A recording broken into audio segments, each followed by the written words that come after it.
Welcome everyone.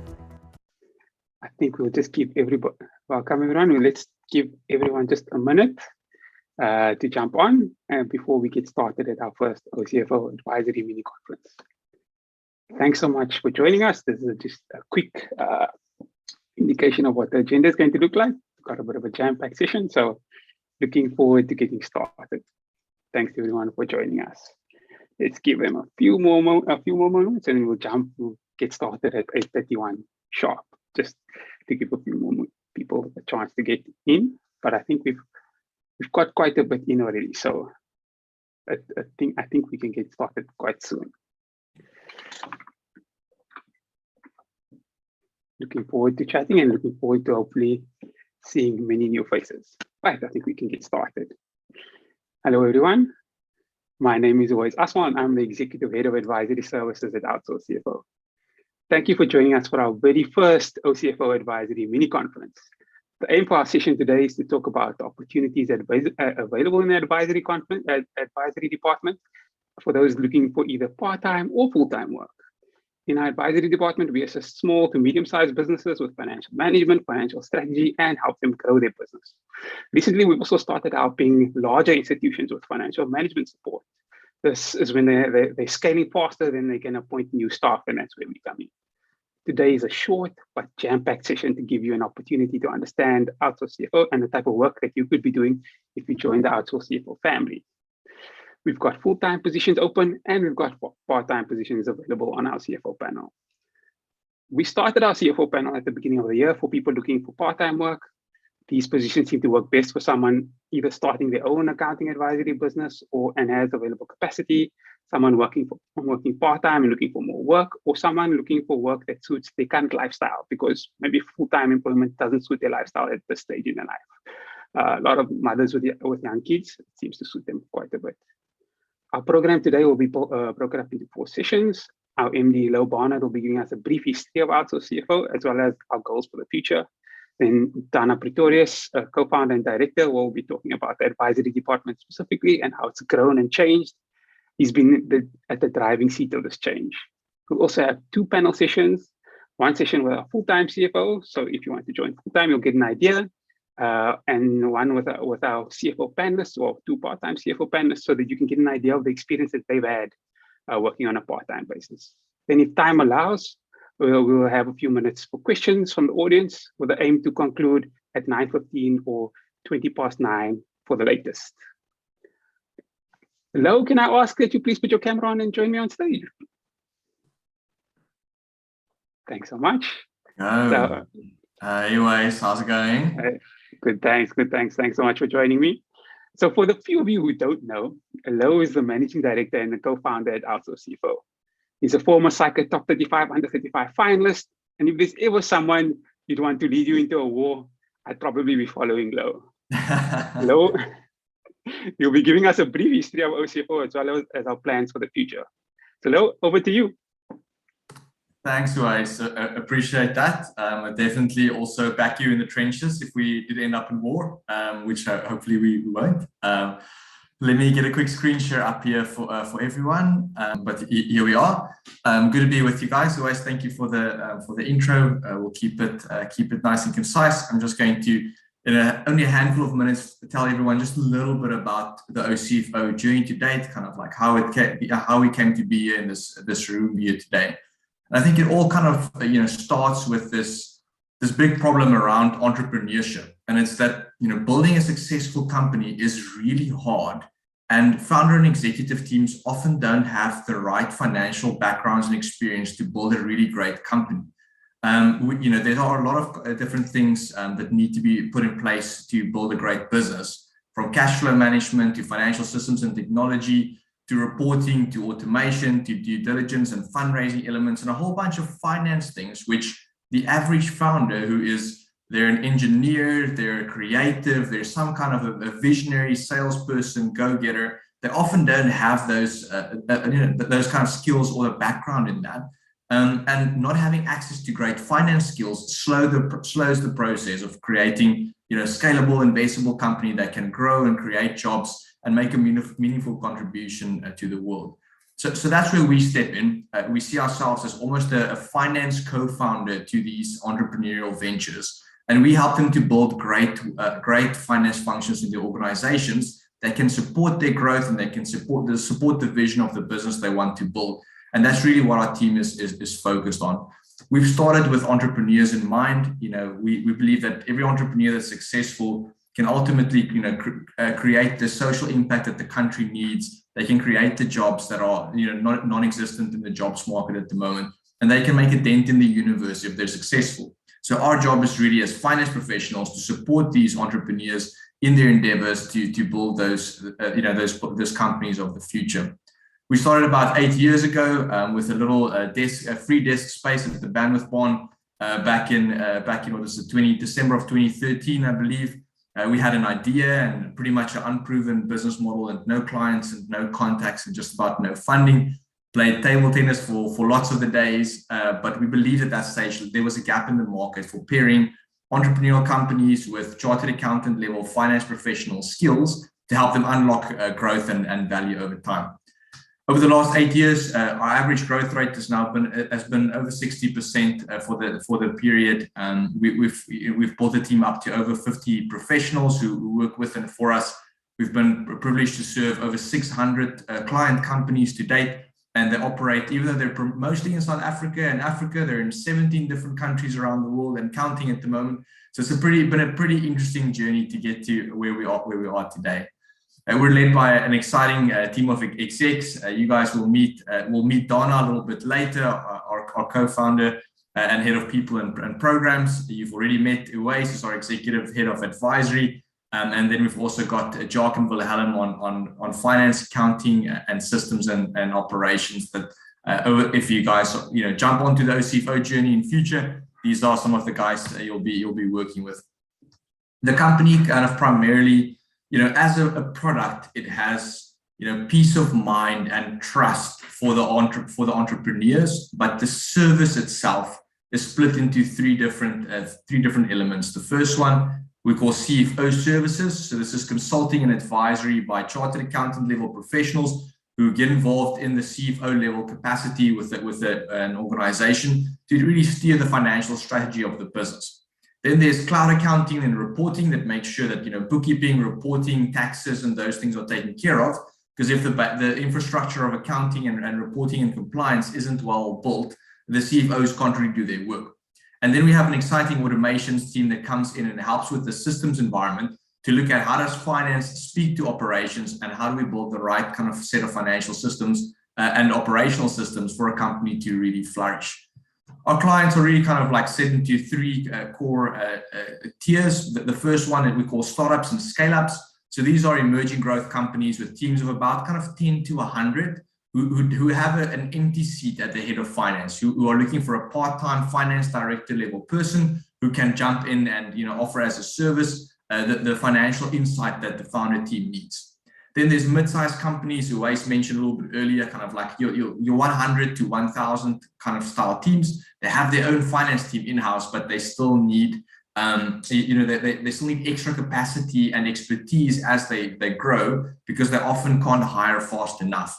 And then there's accelerators and corporates and venture builders, the nonprofits and incubators of the world who want to support cohorts of entrepreneurs where we would then get involved with either mentorship or CFO and accounting support for the entrepreneurs in different cohorts. Sometimes it would be cohorts of 5 or 10, sometimes it would be cohorts of 100 entrepreneurs, depending on the kind of accelerator or venture builder. So that's also very interesting, an interesting way to get our teeth into early stage entrepreneurs who can't afford a service per se, but they're part of a bigger ecosystem, and that makes it possible to work with them. It's really exciting work. We've built a whole bunch of tools and methodologies like our financial gap analysis and our hierarchy of needs that I think we'll elaborate on a little bit throughout the course of the day. And we've set this massive, big, hairy, audacious goal for ourselves. And in the next 10 to 15 years, we want to serve 10,000 entrepreneur-driven companies, and we want to empower 1,000 professionals on that journey. Donna's going to tell you a little bit more about this BHAG of ours later. I just wanted to kind of like share this vision of where we're going with you guys for starters at the beginning of today. And then we've launched a new global site, OCFO.com. We're setting roots in various international jurisdictions, and we're growing fast at the moment. So that's why we are really talking to all of you finance professionals today to share some insight in terms of what's happening in the market, what's happening in the industry, what are we all about, and also to say, look, this is an exciting journey. Why not consider OCFO your next home? Uwais, over to you. Hello, thank you so much for sharing the vision with us. Donna, can I ask you to put your camera on and join me on stage, please? Hello, everyone. Thank you, Uwais. It's amazing to be here. Donna is also a co-founder of CFO and a master of strategy. If you need someone with big picture thinking and ideas, Donna's the person to talk to. He's also an expert at fundraising. Nothing makes me more jealous than sitting in a fundraising meeting and listening to Donna's knowledge and his ideas when it comes to fundraising. Donna is also a former Psycho Top 35 Under 35 finalist, and he'll be giving us a brief history of the advisory services department, how it has developed and grown, and a little bit of his vision. So, Donna, over to you. Thank you so much, Uwais, and for that kind introduction. Just want to start off by saying I'm so excited to talk to all of you. What we've doing with this panel, I'm so eager to tell you a little bit more about it. Thank you for your time and your busy schedules. I know some of you also have some income tax deadlines for some of your clients. I'll be sharing my screen now, and we'll be taking you through a presentation telling you a little bit more about CFO and the advisory panel. Perhaps, Uwais, if you can just give me a thumbs up or a nod, if you can see my screen. Yes, we can see the screen. Wonderful. Thank you so much. Right, so as Uwais has mentioned, I'm one of the co-founders and directors of CFO. My main strengths lies in that I'm a very strategic and futuristic and really enjoy working with people and seeing people flourish. For those panelists that are already working with us, you guys will know that I'm very involved with also working with all of you. So today is all about, not about me, it's about you and a little bit more about opportunities for you as a future prospective panelist. I will be covering a little bit more culture and values. Then we're going to be standing still in some of the industry trends that we've seen at CFO.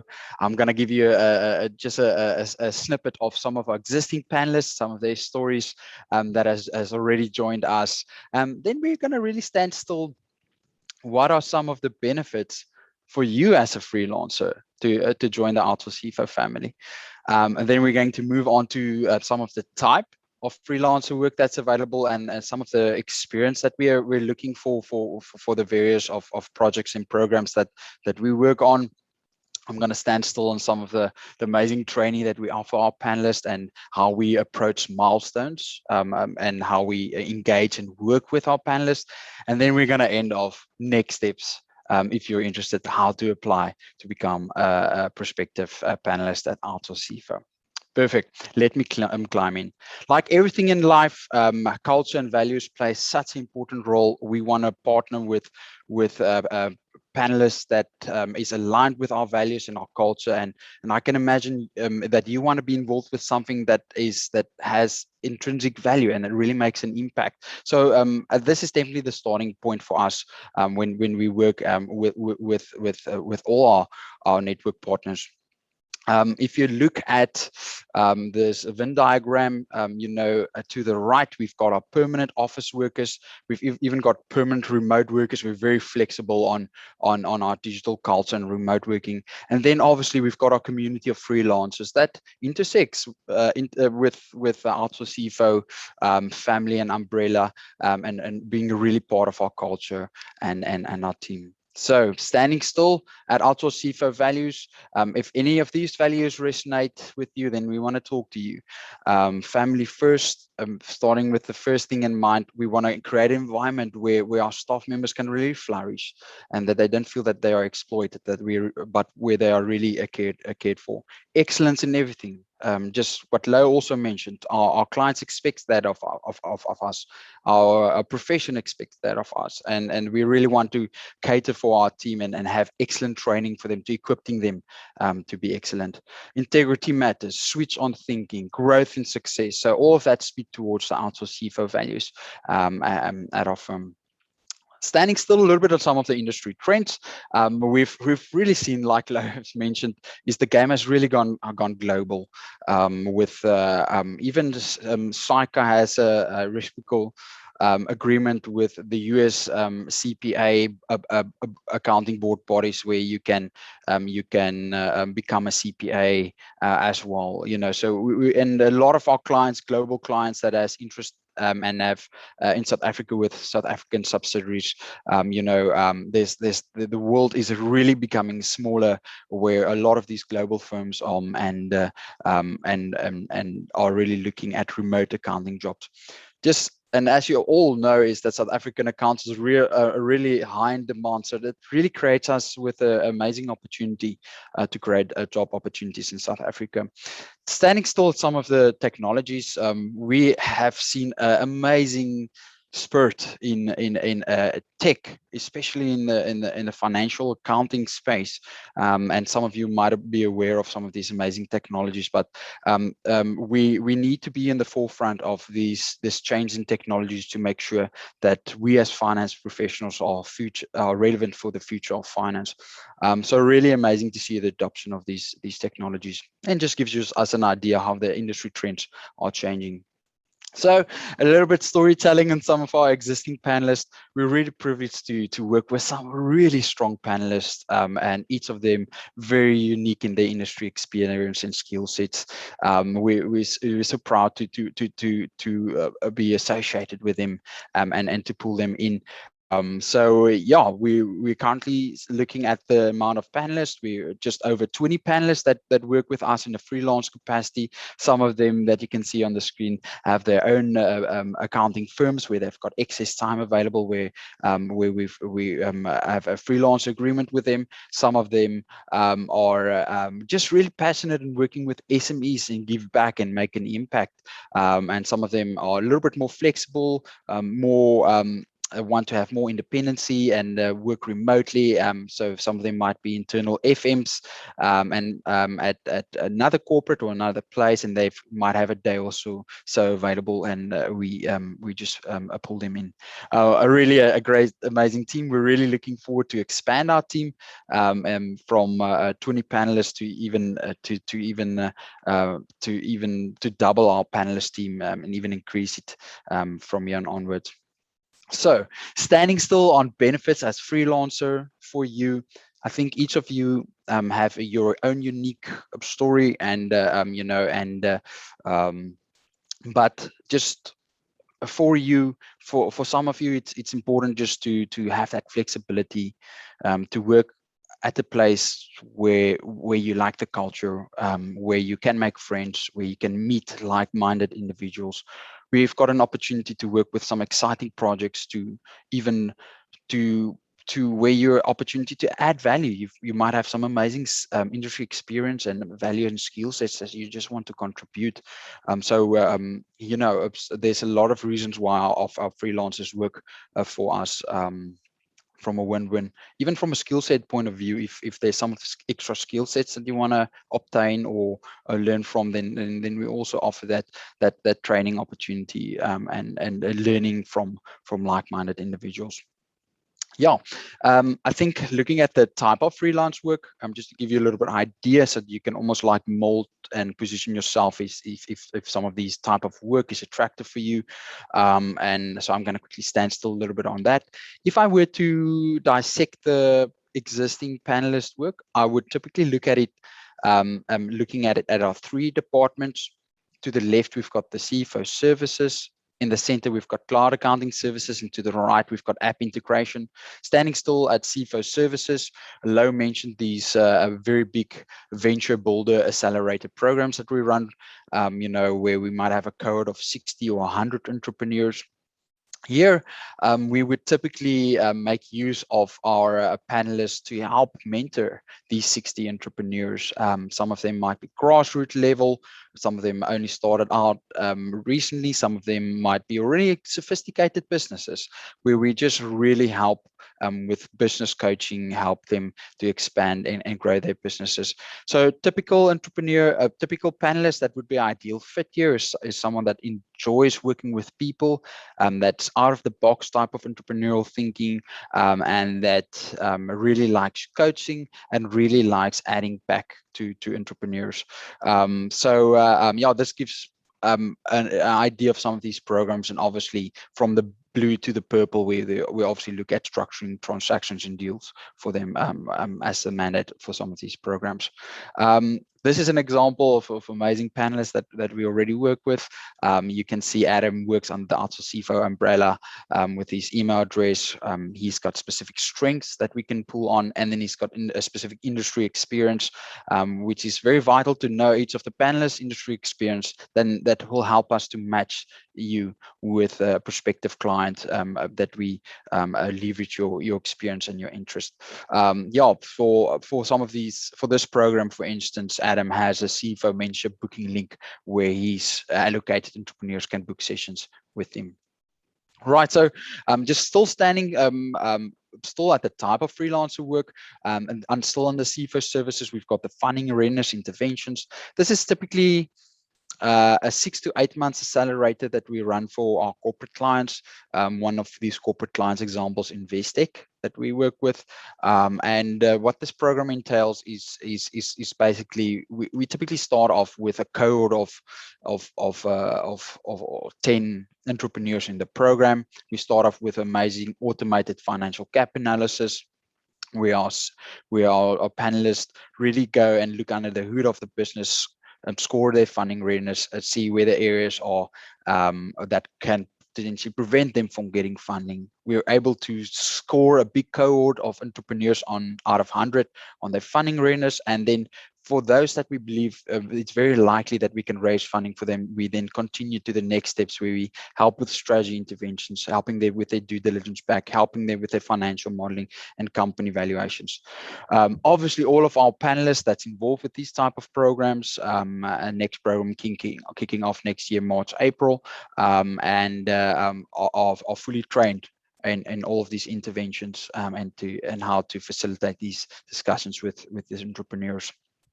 Yes, and then obviously helping these entrepreneurs with their pitch decks and discussions with investors. Moving on to our cloud accounting service department, is very much high-level financial management type of experience required for our B2 corporate type of clients. So think here, if you like structure and you're good with corporate governance and you're good with IFRS or have in need of and enjoy working with teams and compliance, then these are typically our corporate client fits, where we work together with other panelists and team members on a bigger corporate client for that. Yeah, so that was just a little bit of the type of work to expect. Training and milestones are our CFO panelists. There's some amazing training out there, some learnings where we keep on sharing, from business work analysis to business model analysis to how our financial modeling templates work and how we approach valuations and financial modeling. So for those, we roll that out for our panelists. And here to the right, you can just want to give you an indication that all of our tasks and all our for panelists have milestones, and that's also how we track timesheets and deliverables and quality of work there. This to the right is an example of the funding gap analysis specifically done on a client. For our cloud accounting panelists, that's perhaps a little bit more involved with our B2 corporate clients. We've also got access to some amazing intranet software courses and internal learnings for you to also add value there. All right, so let's start and let's end up with how to apply to become a freelancer. A little bit of call to action for those. If anything that you're seeing in these presentations is something that's of interest to you, then I would implore you to consider going to Outsource CFO's website at www.ocfo.com. You can scroll down to the About page, to careers. If you toggle there, you will find that under the CFO consultants, under the apply button, you can just press there. It will open up a Google form. And this is the first starting point and connecting with us and to be considered for future panel work. As you can see, is we're gathering information about you, obviously with your permission, for our internal purposes only. We want to have an idea of your industry experience. Will help us to better place you on clients.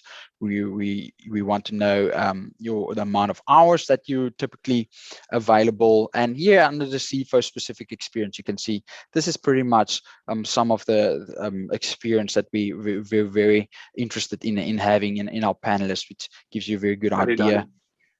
Sorry, Donna, we need to move on a little bit. Perfect. We're running short on time. Perfect. This is my last slide. Yeah, and then closing off with a quick indication of hours that you're available. Ideally, we're looking for 20 hours a month or so, but we're open to chat, and then obviously ending up with a great Loom video. So that's me. Let's begin. Thanks, Uwais. Over to you. Thanks so much, Donna, for giving us a great understanding of the CFO panelists. Lazan, could you please put your camera on and join me on stage? Hi, Lazan. I think you might be on mute. Perfect. Lazan is one of our most experienced CFOs at Outsource CFO. She's been with the OCFO family for the last 6 years. She completed her articles at Mazars and then worked in Tokyo and London for various large companies. Lazan, thank you so much for joining us. You're welcome. Good to be here.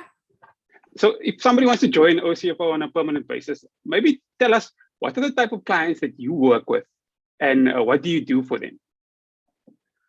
So currently I have clients from quite a wide variety of industries. I have a client that builds cell phone towers and rent out the space to mobile network operators. I have an IT company that does VoIP services and other server and copier services. I have a company that does advertising, but alternative advertising, where they make funny videos and launch them on various Google algorithms, etc. I have a client. What do you do for them, maybe, from a work-wise? US various things. Currently, I'm in a position where all of these clients of mine have their own either bookkeepers or accountants, either in-house or they use external accountants. So I really review the accounting processing on a monthly basis and prepare their management accounts for them. Depending on their retainer that they have, I either have once a month or bi-monthly meetings with them to discuss their management accounts. I would assist with their cash flow management and updating their cash flow forecasts. Some of them do that internally as well because they want to keep an eye on it, but I really help to interpret. Something that's very popular are dividend versus bonus calculations to see what's the easiest and best way for the owners to take money out of the company. I assist quite a bit with fundraising whenever they go through their fundraising processes. So that may either be helping with financial models, or they may have external companies that assist really with those financial models. But then I make sure that we review all the term sheets and the contracts from a legal and from an accounting perspective to make sure that that makes sense. It's unbelievable how often the legal and the accounting can speak to each other. I do quite a lot of labor efficiency ratios for them. I find that clients find that always very interesting. Ad hoc strategy sessions, whatever they need with. Sometimes the entrepreneurs are so overwhelmed that they really need some guidance on what to focus on and helping to set up a 90-day plan. So I think for all of my clients, I really do there are some things I do standard, and for some of them I do a variety of those things. Nearly for all of them, I also sit in on their board meetings as a finance representative and guide them on that. Okay, so it seems like it's a big range. Maybe, and you've actually answered some of my next questions, which is good. But maybe just as an ending of question, what type of work do you help entrepreneurs with? It seems obvious to a lot of accountants that work in corporate, but it doesn't seem to be done at an SME level. Yeah, I think some of the things I've mentioned probably covers that already. I think many times at a corporate level, as financial managers or CFOs, we don't do the management accounts. We just receive them as well. So here we would actually do them physically for the entrepreneurs. Things like bonus versus dividend calculations, potentially sitting in on board meetings. I think if you're at a very big corporate, depending on your level, you may not get that exposure. Assisting with strategy sessions. So yeah, if that gives you an idea. And one last question is, what have you learned from your time at CFO? Are there any additional skills that you picked up? Wow. Don't really know where to start. I think the main thing is probably the technology. I came from a background where big corporates were using their own bespoke systems with massive servers sitting in each country. So the whole cloud environment was very new to me before I joined, or when I joined CFO. So just the whole having everything on the cloud. I think the whole integration that can be done with Xero and the other programs that we use. Our integration team does things that I never thought was possible. So that's amazing. Definitely the whole fundraising process with entrepreneurs, the things that they go through, not only on a business level, but also on a personal level. So that's always been a big learning curve for me, and everything that goes around that. Awesome. I think that gives us a good understanding of what it would be if somebody works full-time and as a CFO. Ron, thank you so much for sharing with us. Thanks, you guys. You're welcome. Tia and Etienne, can I ask you to please put your camera on and join me on stage? Before we start our discussion, if anyone's got any questions for the speakers, please put them in the Q&A section. If we have some time, we'll try and answer them towards the end. Otherwise, we'll deal with them after the conference. So on stage with me, we've got Tia Viljoen, who is a former audit partner at EY, also experienced working in Europe. She's a life and career coach and has been working part-time with CFO for the last 4 months. And then Etienne Robenheimer qualified as a chartered accountant 4 years ago. He's held various financial positions and also has a portfolio of some of his own clients. He's been working part-time at CFO for almost a year now, eh, Etienne? That's correct. Yes, indeed. So let's get started. I'm going to ask you different questions, but please feel free to add your thoughts if you have some additional thoughts. Yeah, maybe as a CFO panelist, what percentage of your month is allocated to OCFO in a normal month? And how does it fit into your schedule? I like the fact that it's quite flexible. So once a month, I get a little form to fill in, one of the many Google forms, to say how much time I have available for the month. So I do typically somewhere between 20 and 30 hours a week. And I can pick my time as long as I make sure I have I've blocked out my other time, especially when I work on Donna's mentoring project. Then as long as I've booked out my other time, then it's visible to people what is available. And yeah, so about 3 days a week. Okay.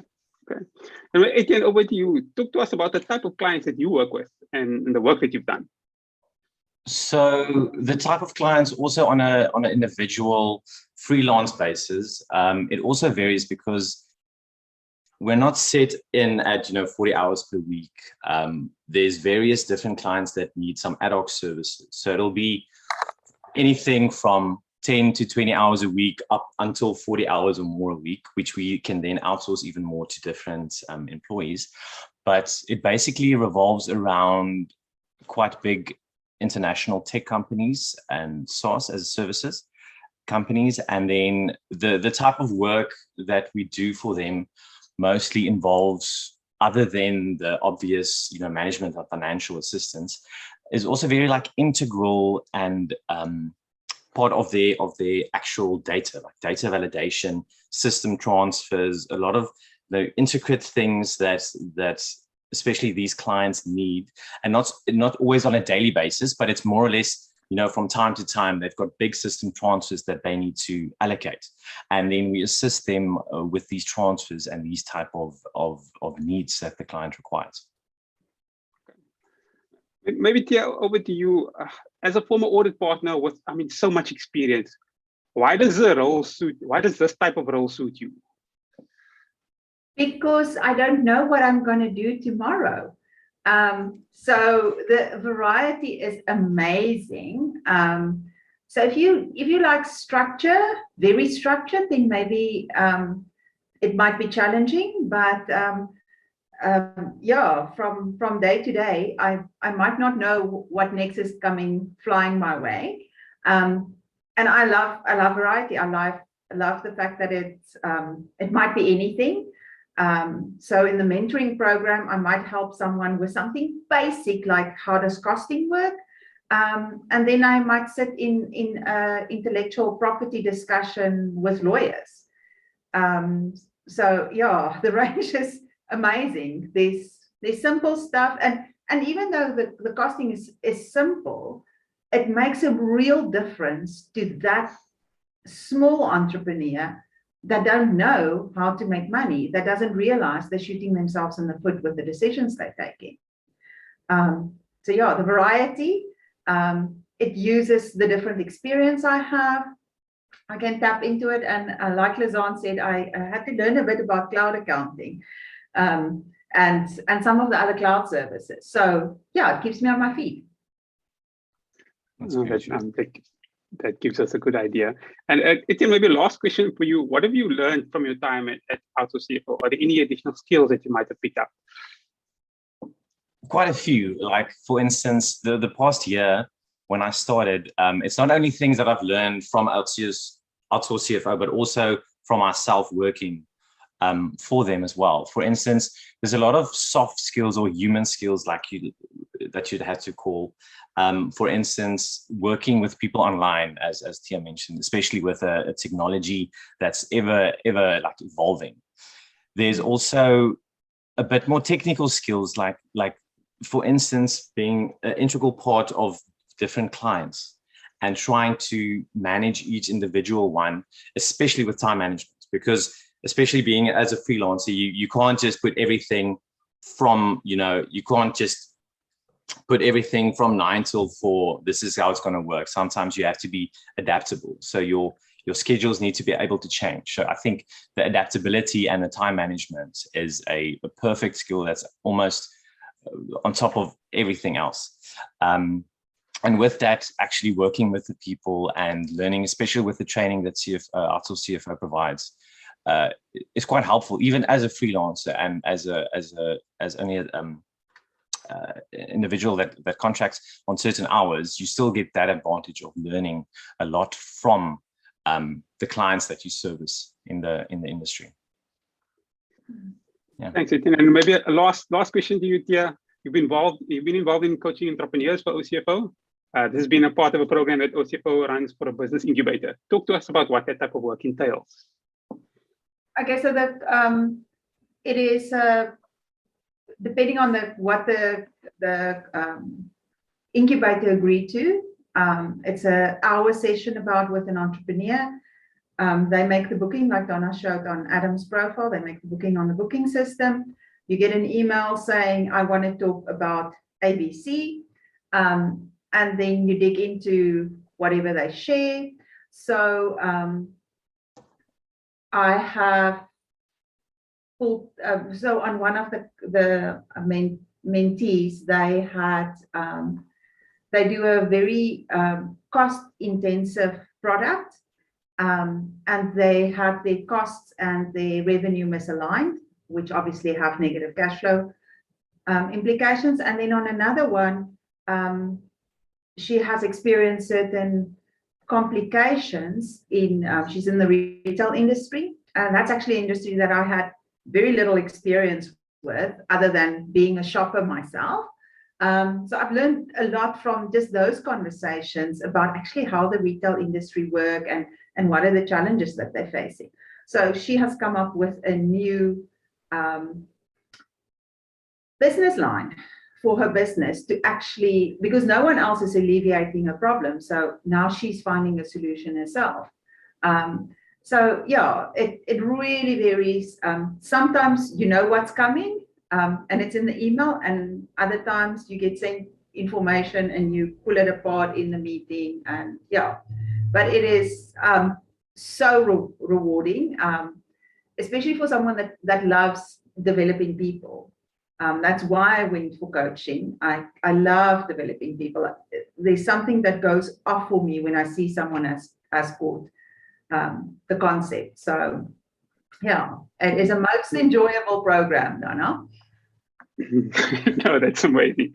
Tia, Etienne, thank you so much for sharing your experience. I'm sure it's given everybody watching a good idea of the different type of work that they could be involved in. Thanks so much. Thank you. I'm going to be moving over to some of the questions in the Q&A section and in the chat. So in the chat, there's a question from Elizabeth who said, would it be possible for foreign nationals to do work part-time?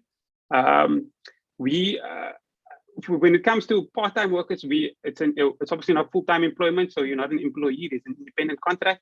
I don't know if Donna, or if there's anybody else who has specific thoughts on working directly with people with foreign nationals, but I do know it's not an employment contract. We can always get back to you, and I'll put your name down to get back to you on that one.